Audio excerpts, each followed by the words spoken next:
Fight Mike here. Today I'm going to be doing the full event recap for UFC Noche that took place over the weekend. I'm going to be doing a breakdown of every single fight of the card, and if you wanted to see a recap on a specific fight, the timestamps are in the description below. But let's start off with the early prelim opener. We got Rodrigo Sezinando versus Daniil Donchenko.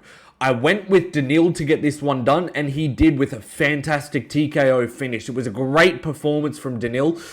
This is the sort of fight that you got to put on in the Ultimate Fighter if you want to gain a lot of fans, because I guarantee anyone who is watching this fight looks at Daniil Donchenko and knows that he's an instant watch every single time. You can never miss a Daniil Donchenko fight after this, because you can tell he scraps every single time he goes out there. He goes out there trying to break you from the minute the fight starts until the minute the fight ends. As usual, Daniil came out in this fight looking very, very fast. He came out guns blazing. They both got scrapping very early, but Daniil made a very good adjustment very early into the fight, where Rodrigo's coming in, he's shooting his takedowns, he's going in with shots over the top, but he's swinging his head first whenever he's throwing. So all Daniil did to make a massive adjustment that really changed the fight was use his lead elbow to try and catch Rodrigo as he came into range, and he actually busted him up really early into the fight and got a massive cut over the eye, which definitely changed the complexion of the fight. But as the first round went along, Daniil got more and more comfortable, and he started to read the takedowns of Rodrigo Sezinando very well. He was stuffing the takedowns after the first initial takedown, and he stuffed them much easier. And he was really fighting the grips well. He was getting up easy. He was doing all the right things. And then when he started to wrestle back to Rodrigo is really when the tide started to turn, because he started to wrestle back in the positions where Rodrigo was starting to get the takedown, but then Daniil would defend the takedown, try to reverse it, and then wrestle back with him. And then he also shot his own takedown. But when he started to do so, he was really putting more thoughts into Rodrigo's head, making him second guess himself a little bit. And once the position changed from Rodrigo trying to shoot a takedown on Daniil to Daniil attacking back, you could just see Rodrigo knew it was the night over for him, because he was covering up, he was up against the cage, there was blood all over him, and Daniil just started unleashing shots all over him, and it was a fantastic TKO finish.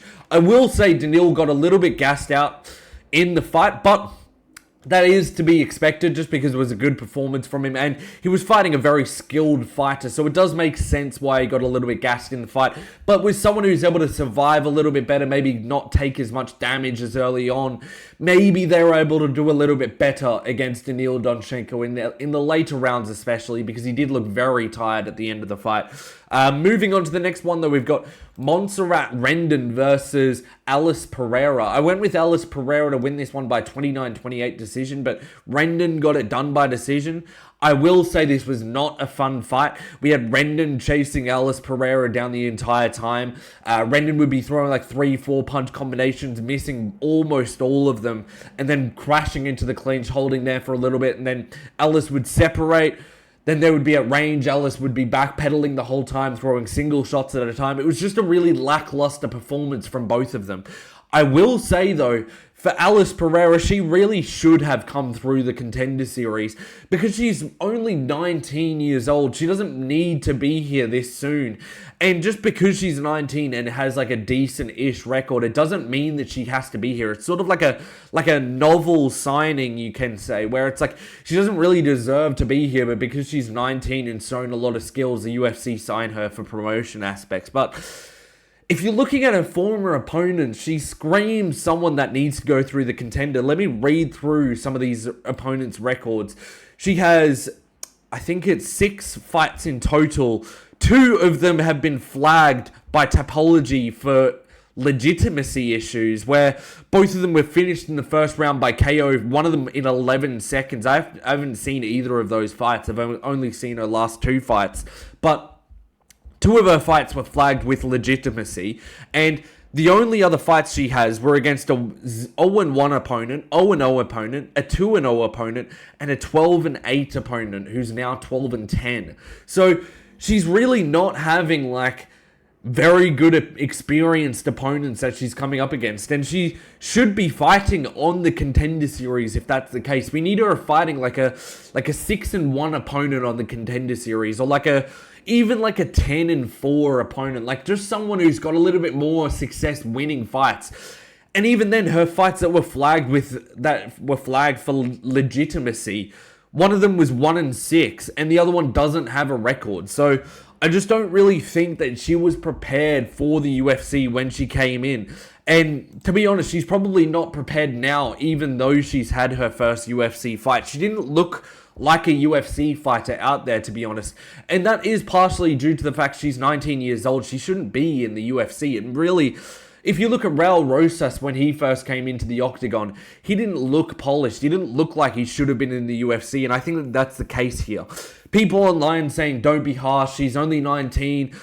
We're the UFC, we're the pinnacle, we're supposed to be the NBA of MMA. Like, we're not going to have these 19-year-olds be here because of, like, some sort of novelty to get more pay-per-view sales. So I actually think cut her, bring her back onto the contender. It doesn't do her any favors having her in the UFC if she's not UFC level, because she's just going to take unnecessary damage before she gets the prime of her career. She's 19 years old. Let's move on to the next one. We've got Alessandro Costa versus Alden Coria. I went with Alessandro Costa to get this one done by decision, but I didn't expect Coria to do this well. I knew he was going to be good. I knew he was going to be better than guys like Jimmy Flick that Alessandro Costa beat, but not this good. If anyone did tape study on Coria, then you know he's never really looked that good. His feints have never really been there. His defense wasn't too tight. His hooks were also really loose back in the day. But he showed some good qualities that I should have taken into account. He showed good patience on the regional scene. He showed he knew how to control speed. But now he's just the full package. It looks like he's taken like 10% of Joshua Van's boxing slickness. And he just looks like a really well-trained fighter. He's got good feints now. For some reason, he got feints within like 3 months of his last fight. But he's got really good feints now. His defense looked super tight. All the punches he was throwing, none of them were overthrown. And even in the grappling, he was holding his own against Alessandro Costa, who's had moments of like brilliance in grappling before. He was following positions from Alessandro Costa very well. He was avoiding the submissions, and he won the first two rounds very convincingly.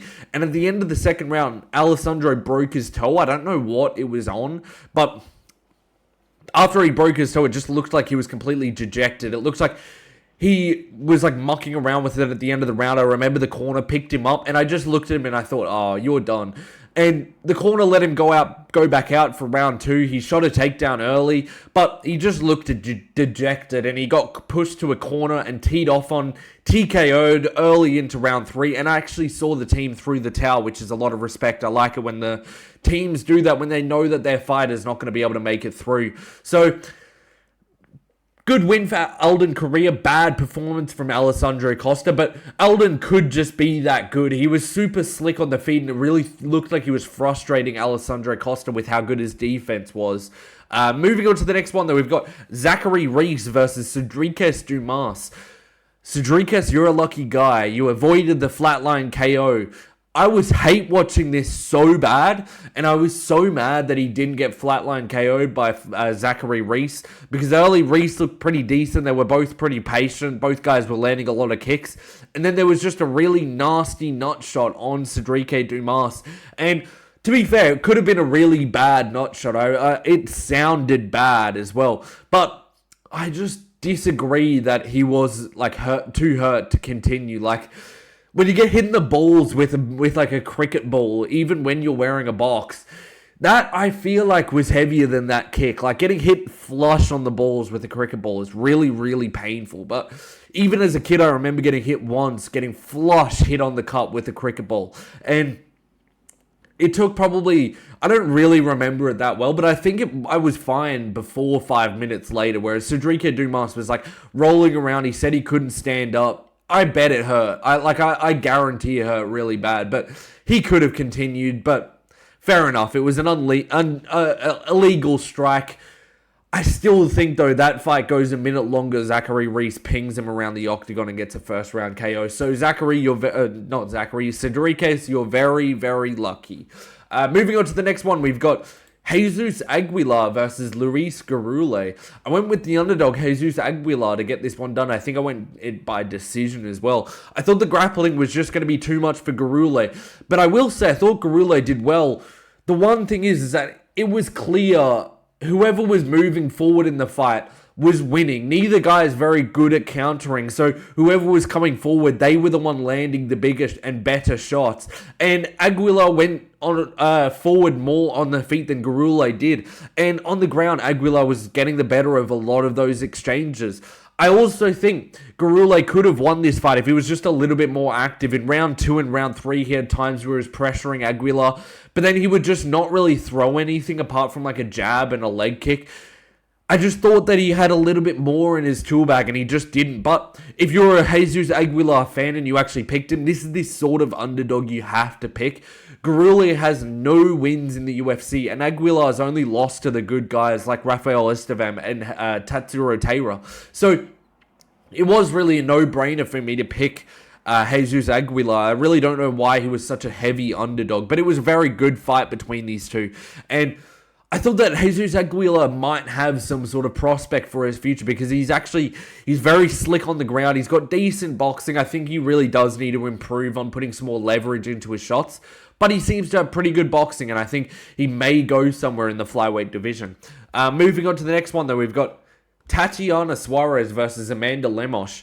This was not a fun fight at all, and I dare say this was a very bad performance from Tatiana Suarez. I've seen her fight a lot better than that, and she just looks different to how she used to. She was doing her best Torres Finney impression the entire fight, doing as much control with as little damage as possible. And on the feet, Lemos was waiting for her to just shoot her takedown. It was just a really weird performance from both of them, where Lemos was waiting for the takedown and Suarez was waiting for Lemos to throw so she could get the takedown. So it was just a whole bunch of waiting for the entirety of the fight. It was a really frustrating fight to watch. You would watch Suarez get some success pushing up against the cage with Amanda Lemos, but then she would just hold her there and clinch with her for like 3 minutes at a time with no separations. And then when they would get back to range, Amanda Lemos would like feint at range, waiting to defend a takedown, and then she would go to throw something, and Suarez would duck under and get the takedown and hold her against the cage or hold her on the floor. It was really terrible performance from both. I had the strike stats up earlier, and I think that they're completely incorrect as well, because I rewatched this fight this morning, and can I just say, I did not see 20 strikes from Tatiana Suarez. Like, I didn't see 20 significant strikes. I dare say I saw 0 significant strikes. She has listed 1 shot to the head throughout 3 rounds. What are we doing in these positions if that's the case? Like, if you're only going to throw 1 shot to the head in 3 rounds, why are you even taking her down? Like, it just seems to be really, really bad performance from Tatiana Suarez. She could have done a lot better than that. But it was just a terrible performance from both. She won the fight, and I'm talking about how bad her performance was. Amanda Lemos, what are you doing? When you fight a wrestler, when you get back onto the feet, you need to throw strikes. She would defend a takedown, or she would escape a bad position, and then she would just go back to standing and feinting at range, and then the 1 strike she would throw would be something that would get her taken down, like something like a massive winging overhand. Throw a jab. Throw a jab straight every now and then. Like, it just doesn't make sense to me. Or if you're Suarez, do damage on top. You get gassed out while controlling. You're never going to win a 5-rounder by fighting the way that you fight. Suarez wins the first 2 rounds. I haven't really spoken about the fight. Suarez wins the first 2 rounds just by controlling. Second and third rounds, literally no... second and first rounds, no strikes were landed. Third round, Tatiana Suarez shoots a couple of takedowns, but Amanda Lemos actually defends them. And she lands some really good strikes. I think she almost knocked her down at the end. She rocked her really badly, and then Suarez rolled to her back, and then Lemos was landing some haymakers on top. But for Suarez, it's like, you can't have this performance and think that you're going to get like any closer to a title shot, because in a 5-rounder, you lose that fight to Amanda Lemos, because she slowed down in the 3rd round after just holding Amanda Lemos against the cage, doing no damage. She gets gassed out by doing that. In 5 rounds, she gets finished in the last 2 rounds. She needs to slow her opponents down. So when she's on top, she's got to be throwing to the head. She's got to be doing damage like Diego Lopes did to Jean Silva in round 1. You've got to be throwing and putting yourself in risk of losing position to really make the position worth anything at all. I don't know, it's a terrible performance from both of them. Even in round 3 for Lemos, when she was actually doing good work, she was taking like 5-10 seconds between strikes when she's 2-0 down.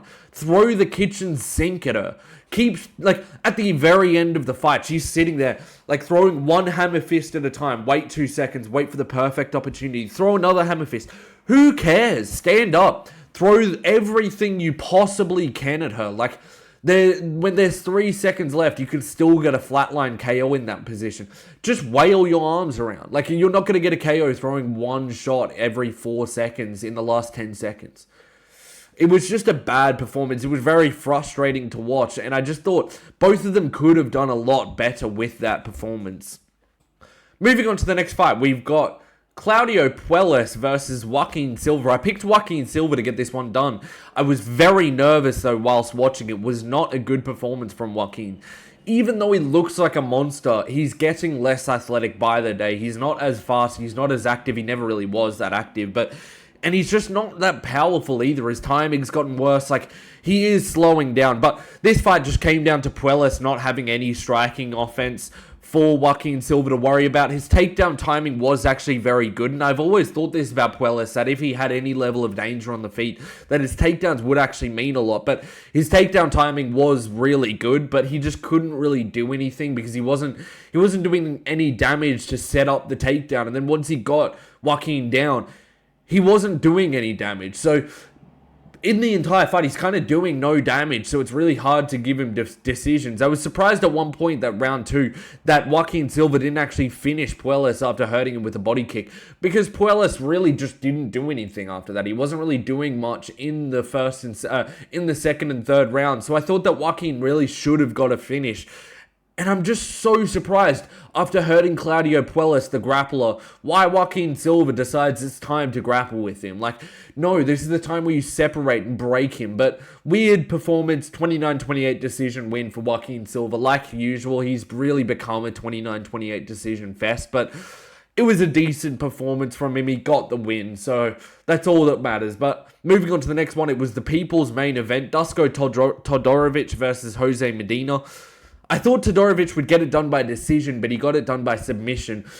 To be honest, I don't really know what to even break down in this fight. Medina tried to keep it on the feet, but Todorović did a very good job backing him up and getting him into the clinch. And once he got Medina down, it was like watching a whale beached. You just can't do anything if you're Medina. He just rolled around. He didn't really know what he was doing. It wasn't really fighting hands or fighting the position.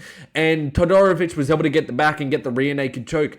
I'm not going to break down this fight for long because I think everyone knew Todorović was going to be able to get this one done. Medina's never won a fight in the UFC. He didn't win his Contender Series fight to get in the UFC either, so he was never really UFC level. Todorović has shown reasonable levels of skill in some of his fights, even if he's on a 3-fight, even if he was on a 3-fight winning streak. He's still very skilled. It's not like Jose Medina where I can't really point to part of his game and be like, that's dangerous. So time for dirty boxing for Jose Medina. Moving on to the next one, we've got Santiago Luna versus Quang Lee. I thought that Luna would get it done by second round KO, but he got it in the first. Terrible start, though, for Santiago Luna. He got dropped with the very, very first punch of the fight, which is really not common, and it's really, if I was fighting that, I probably would have quit then and there, but Quang Lee, I will say, looked probably the best I've ever seen him early on in the fight, at least, but early on, he's landing really good straight shots. He showed really good takedown defense as well, scrambled really well. But when Luna reset and shot takedowns himself, he started getting a little bit better. I will say Luna's defense is not amazing. Halfway around into the round, he started actually defending better. But at the beginning of the round, he's really like jittery. He's swatting at punches. His defense isn't great, but halfway into the round, he started getting into his timing. He was avoiding the leg kicks, landing some of his own, and then he just caught and dropped Quang Lee with a really nasty lead hook.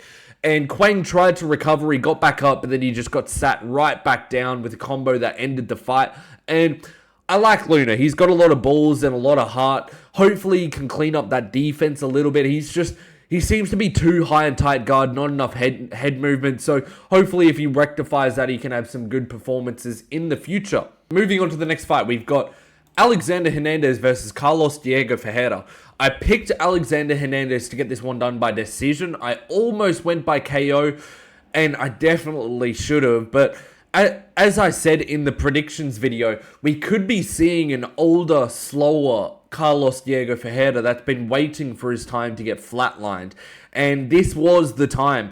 It was a good performance from Hernandez early on. I will say Carlos Diego Ferreira looked pretty good. He had really nice forward pressure. The body kicks looked great as well. And Hernandez did look a little bit hesitant to start the fight. He was very on the back foot the entire time. He does usually stay on the back foot, but in round one, Hernandez wasn't trying to exchange like at all. He didn't set his stance once in the round. And for most of the second round, he was doing much the same, getting outstruck by Carlos Diego Ferreira in the process as well.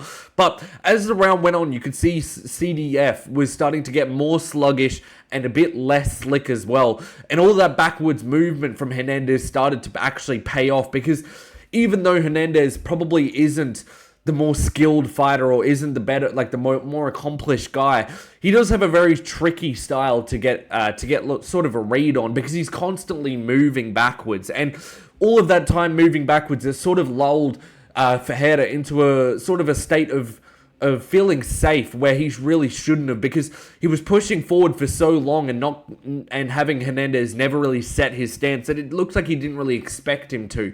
And as soon as Carlos Diego Ferreira started to corner Hernandez properly and actually cut off the cage and really like make Hernandez stay in the corner, Hernandez just set his stance for the first time in the fight and just fired off a nice counter right, dropping Ferreira and finishing him off with ground and pound. That ref needs to be fired though, because within I think probably 2-3 punches after Ferreira got dropped, I was sitting at home thinking, okay, the fight's over now. There was probably like 7 shots landed after then, which was such a bad look, and I hated watching Ferreira's head just bouncing off the canvas. But for Hernandez, I think this resurgence is going very well, but people are going to overrate it. I thought he'd beat Ferreira, but that was partially due to Ferreira showing some of his age in his last performance and in this fight.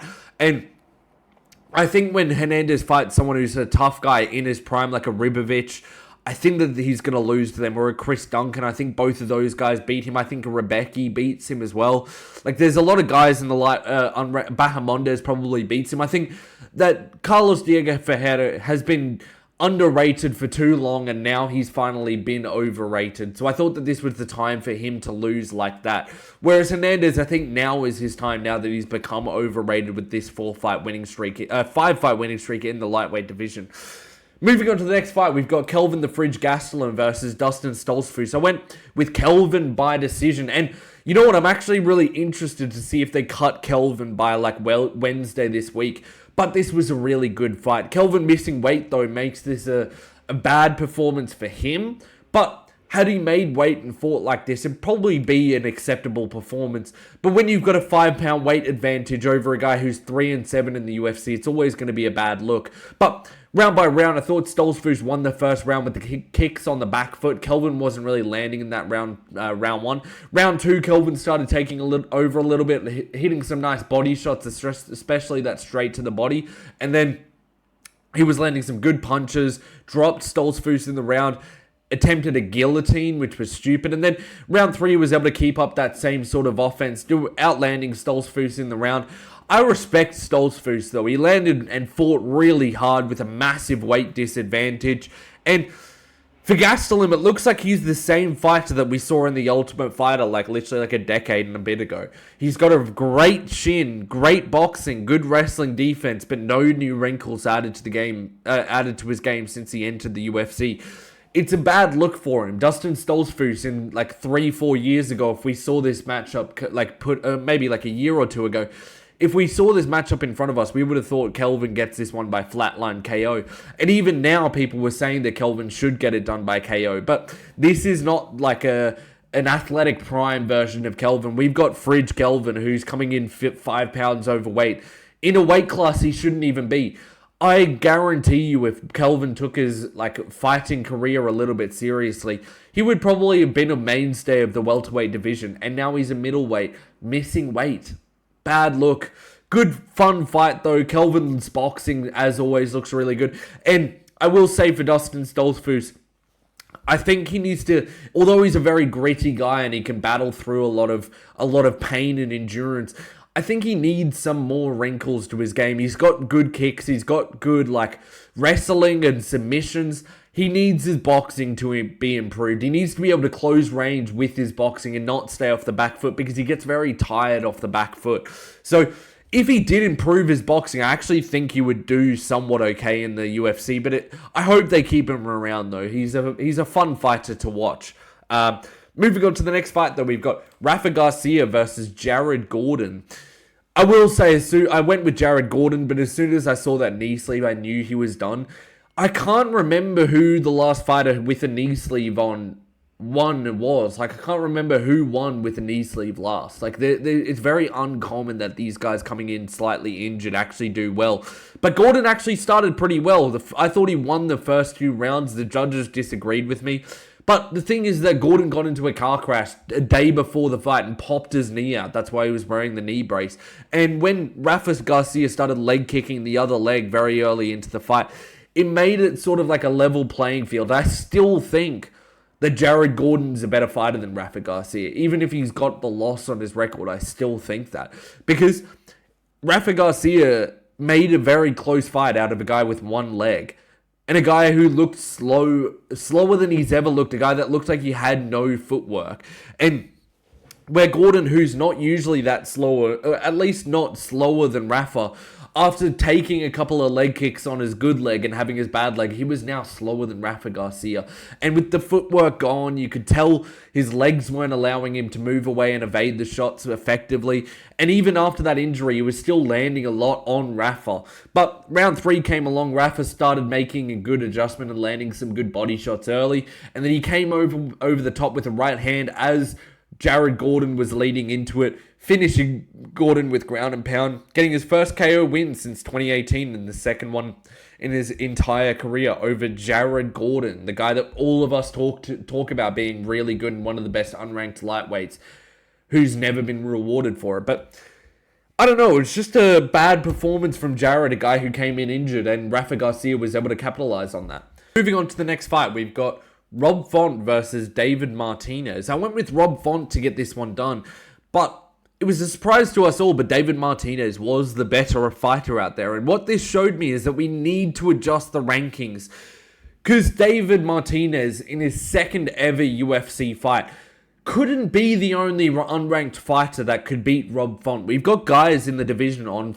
like multiple fight winning streaks. Surely some of them could beat Rob Font then, if David Martinez was able to do it super easily. When I watched David Martinez fights before this one, I didn't see an X factor. I didn't see a guy who could beat the top 15 fighters in the division, but apparently he's that guy. I honestly just think it's the bottom like 5 guys in each division, I think, are interchangeable with like a 10 different unranked guys in the division. So I'm going to be definitely making a video on how the rankings need to be changed, because we can't have guys literally who are probably ranked like 50th or 45th in the world beating number 8 in the world. I just don't believe that Rob Font is number 8 in the world. I think he's probably number 20 or so. After watching this fight, it was a bad performance from Rob Font, because the thing is about David Martinez, he looked pretty good in this fight, but I think that I don't know if I'm blaming Rob Font's brain or David Martinez's skill on who's winning, or on why David Martinez won the fight. Round 1, Font is pressuring well, but he's not really throwing, and he's eating a lot of kicks from Martinez. And I thought that if Rob Font does just like a couple of right hands extra and maybe a leg kick, or a kick at all, he would have probably won that round. It wasn't like Martinez was beating him to the punch every time he was landing these devastating kicks. He was landing some good kicks, but it was a close-ish round, and Rob Font was pressuring, but he wasn't really letting his hands go. Wasn't really kicking at all either. He was just shooting for the clinch, shooting for some takedowns. But it was a weird start to the fight. He wasn't really doing anything of damage or anything of value. Round 2 was a Rob Font round. He started getting the boxing going on Martinez. He was outlanding him very easily in the round. But then round 3 looked like a Font round at the start. But then he was just jabbing. Even though it worked, it was the only tool he used in the third round, at least to any effect. And even if he's just jabbing, like, surely you can throw a straight after it. Like, if he threw a couple of straights after it, he might beat David Martinez in the fight. It just, I don't get it. Like, if that's Rob Font's game, I can name you 5 fighters that beat him. I can name you Peyton Talbot beats him. Felipe Lima probably beats him. Like, there's so many guys that can do more than just jab that are unranked. Like, it was a confusing performance for me. Maybe I'm just coping because I didn't pick it, but I didn't see anything from David Martinez that makes me think, oh, this guy is incredible. Like, even with guys that I don't see anything, like Vinicius Oliveira, who I don't think is technically that amazing of a fighter, I can at least look at him and be like, oh, he's durable as hell, though. He's durable as hell, and he just moves forward. Like, he's durable, powerful, he moves forward. This was like, he's on the back foot. He's not really that elusive. He doesn't really feint. David Martinez doesn't feint at all. And he's on the back foot throwing kicks to the body, kicks to the head, and randomly comes in with like a 3-punch combination that would miss. Like, I just don't get what Rob Font was struggling with in that first round and in the last round. But I will say Martinez, though, he must have some really good cardio. He throws everything at full clip the entire fight. And he had the better cardio out of the two at the end of the fight. And he was still able to defend all the takedowns. He was still able to win all the scrambles. I just thought that Font needed anything but a jab. Like, he needed a push kick. He needed a hook after the jab. Like, there was something else that he could have done. He should have done a 2-3 for once in the entire fight. Maybe throw a leg kick after you throw the jab. Like, there was a million different things that Rob Font could have done, but he didn't really try to do any of them. And also, after this fight finished, there was just ground and pound after the bell from David Martinez. It was just a really weird fight. I will say, this is a weird card for me. I thought that some performances people had just shocked me start to finish. I thought some people would do a lot better than they did. And Rob Font was one of them. He really just didn't perform well in that fight. Moving on to the next fight, the main event, we've got Diego Lopes versus Gene Silva. I picked Gene Silva to get it done by early KO, but I was rooting so heavily for Diego so that Volk's legacy would get better. And because I like Diego, he seems like a really nice lad, but boy, did he just surprise me. He was a fantastic fighter in this one, and I did not expect this at all. I don't know if anyone did, to be honest. But early into the fight, Diego started chopping at the low kick. He got about 6 instantly into the fight because of Gene Silva's wide stance. It was literally like a minute in, there was about 6 leg kicks thrown from Diego Lopes, all landed. And then after like a minute and a half of the fight, they'd been feeling each other out for a while. Gene Silva went for a spinning back kick, but they were way too close for him to do so. And Lopes just took him down straight away off it. As soon as the back was shown to him, he got him down, and then for 2 minutes straight after that, Diego was battering Gene Silva with 12-6 elbows, punches off top position. They were on the back at times, and he was just pounding his head into the canvas. It was a really bad start for Gene Silva. There was literally about 2 minutes straight of just straight down ground and pound from Diego Lopes. He cut Gene Silva multiple times on the top of the head, and he was actually really trying to break Gene Silva in that first round. I don't know if anyone saw this, but in between some of those elbows, Diego looks down at Gene Silva. Gene Silva starts like coping and talking to him. And Diego Lopes like sticks his tongue out at him and then instantly throws an elbow whilst he's doing it. It was such a satisfying watch. But to Silva's credit, most guys are not making it out of that position. It was so brutal. He was getting hit with like 6-7 punches, then he would try to change position. He would get hit with another 6-7 punches, 2 elbows. He would try to buck up. He was really trying, and he was using a lot of energy trying to buck up. But Silva's an absolute savage to make it out of that. But Lopes gets a little bit high on the mount a bit later into the round after a couple of minutes of ground and pound, and Gene Silva's able to get his arm under Diego's leg and sort of like risking himself being put into a triangle, but he rotates his body around, pushes Diego Lopes off last second, and was able to stand back up from that position. Showed some really good awareness there as well to do that. I was actually pretty impressed with that aspect of his grappling. But for the rest of the round, they were very even, and Lopes was landing a couple of like jabs and leg kicks, a few investment shots for the second round, but very impressive for Gene Silva to survive that round. Early round 2, Gene Silva was getting the better of the exchanges. He wasn't really rushing yet, and he looked faster and cleaner than Lopes early. And he was waiting for Diego to take steps forward, and then he would blast like a right hand over the top or an elbow or something like that. But then around the 2:45 mark of the round, he starts just finding Lopes really easily as well. And from that time, it was like the start of his success, but then also the start of his downfall. He started to try highlight real KO with Diego with like every exchange after that. He would hit him with like a counter right hand on the cage that would stumble Diego. And then 1 second later, the very next exchange is a flying knee. And then 2 seconds later, he's doing like a full rotation right hand to try and spin the jaw of Lopes. And then every single exchange after that, until the end of the fight, he was throwing every couple of seconds. He's throwing like a full clip 3-piece combination or a spinning elbow. Just something. He was throwing something at full clip every couple of seconds. It was like he saw one moment of success against Diego and then just went wild. Went the rabid dog that he is. But he just kept going and going, and eventually Diego was starting to read him and time him a little bit better each time. And the thing is that he even got a takedown on Gene Silva as Gene was just winding up like this left hook or right hook from hell. And from there, Diego was out scrambling him for a couple of minutes, maybe a minute or so.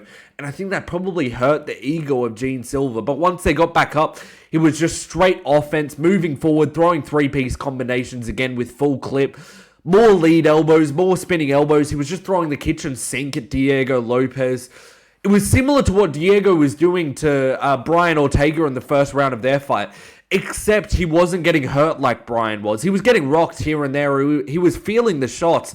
There was some massive shots that Gene Silva threw. I actually think, especially this one right hand when Gene Silva was up against the cage and Diego came in, I think that shot KOs everyone else in the featherweight division, genuinely. I don't think anyone's living through that. But I think it looked like that Silva had the skills to win, but no fight IQ comparatively to Diego Lopes.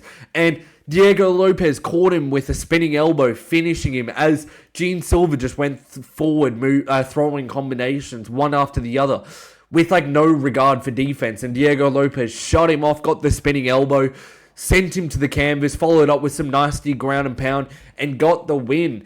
I will say Gene Silva was looking very good in the fight, but he just doesn't have the brain that Diego Lopes. He doesn't have the composure or the fight IQ that Diego does. And whilst Gene Silva's looking for all these crazy techniques, the simple stuff probably would have got him a win here. And Diego's showing now that he's made improvements in his grappling. He's incorporating it much more. If he can keep the takedown defense and the takedowns themselves, he's going to be a future title holder 100%. Especially if he can really work that wrestling, get it to like a not a Montserrat level, but get it to even like a Volk level of wrestling offense would be fantastic for him. But let me know what you think of the video in the comment section below. Were you happy that all the fighting nerds are now coming off a loss? Well, apart from Carlos Prates. And as always, if you enjoyed the video, leave a like and a comment, and I'll catch you next time. Peace.